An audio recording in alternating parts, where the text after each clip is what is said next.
Então eu quero que você fale. Primeiro, sofrer perseguição. Por causa do Evangelho. Então, apesar de nós morarmos num país que nós podemos cultuar o Senhor, nós sabemos que em muitos lugares estão vivendo um engano. Estão vivendo aquele flagelo, né? De estar passando as pessoas se autoflagelando, e pensa, nossa, nós moramos num lugar que nós podemos cultuar a Deus, e às vezes a gente não usufrui disso, de um Deus tão bondoso que a gente tem consciência disso. Nós ouvimos a palavra no rádio, ouvimos no CD, vamos à igreja, ou conversamos com pessoas na rua, somos livres para isso, né? E às vezes nós não damos importância para isso, né? Mas esse tipo de perseguição é a perseguição que o povo do Novo Testamento viveu depois de Jesus. Paulo viveu, muitos viveram por causa de pregar o Evangelho. Então esse é para o dia de hoje. Enfermidade não, fala enfermidade não. Separação não. Luta não. Tudo for o diabo, gente. Tudo for o diabo. Agora, a perseguição que nós sofremos é por causa de pregar o Evangelho. A segunda, diga a segunda. Por estar longe de parente.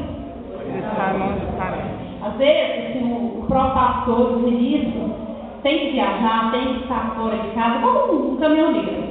Mas quando se prega o Evangelho, às vezes você sacrifica uma criança, você tem que deixar ela assim, fulano, você tem que fazer isso para poder aconselhar alguém, né? A mulher vive muito isso. Então esse é o tipo de perseguição que nós vivemos. É o preço que nós pagamos pelo Evangelho. Amém? Amém. Todos estão entendendo? Amém. Eu estou entendendo. Amém. E o terceiro é por tentações. É como esse jovem que veio aqui na frente confessar. As tentações, amados, são demais. Eu vou falar de mim. Eu fumei por muitos anos da minha vida. E eu entrei na igreja, conheci o Senhor, adorava Ele, tinha um temor de Deus, era apaixonada por Jesus, né? Mas não conseguia largar o cigarro. Nem eu sentia a culpa, mas a culpa, quem colocava em mim, não era Deus que estava apontando o dedo para mim, era o diabo. Mas um dia eu falei para o Senhor, eu decido a ser livre hoje, eu decido ser livre hoje. E naquele dia Deus me libertou. Naquele dia eu falei com essa palavra, Senhor, eu decido ser livre hoje do cigarro. E quando eu pedi para que as pessoas que eu estava no retiro fossem lá na minha bolsa e desenhei direitinho onde estava o lugar do cigarro, falei, tá, assim. E eu estava lá pensando, ai, tomara que elas não peguem. No fundo, e no raso também, eu acho que eu nem queria que elas pegassem. Mas quando eu falei, Jesus, eu decido hoje, eu quero ser livre disso. E aí elas pegaram esse cigarro, queimaram ele, jogaram fora. Nunca mais eu fui cigarro na minha boca. Agora eu vou falar para vocês que eu fui tentação. Eu fui tentada. Eu trabalhava junto com 3 fumantes. Toda hora, quando jogava, vira fora, o outro acendia o outro. Então era fácil? Não, a gente sofre a situação. Mas valeu a pena, diga, vai valer a pena.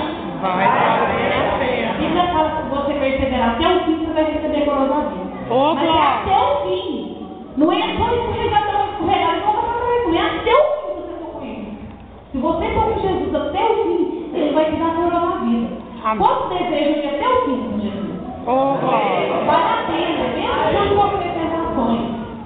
Mesmo se for perseguido a igreja, mesmo se você morrer por amor ao Evangelho, mesmo se sua família virar as costas para você. Minha família às vezes virou as costas para mim no começo. Depois que eu tive que confessar, né, por causa de Jesus, do amor de Deus, e que Ele fez na minha vida, né? Porque as pessoas às vezes olham para você e vai ver mil e um defeitos. Mas não vai ver o que Deus está fazendo na sua vida. Então isso você precisa conquistar. Você não pode chegar lá e falar, não é fácil não. Se você chegar na sua família que ainda não serve o Senhor, para falar mal da sua igreja, para falar mal das pessoas que andam junto com você da igreja, você não vai conquistar isso não. Mas se eles verem em você uma mudança, um Jesus que te libertou, amado, tenha certeza. O dia que a barra apertar lá, ele vem correndo atrás de você.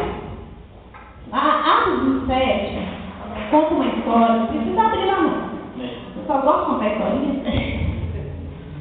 Conta uma história que Paulo ele foi transportado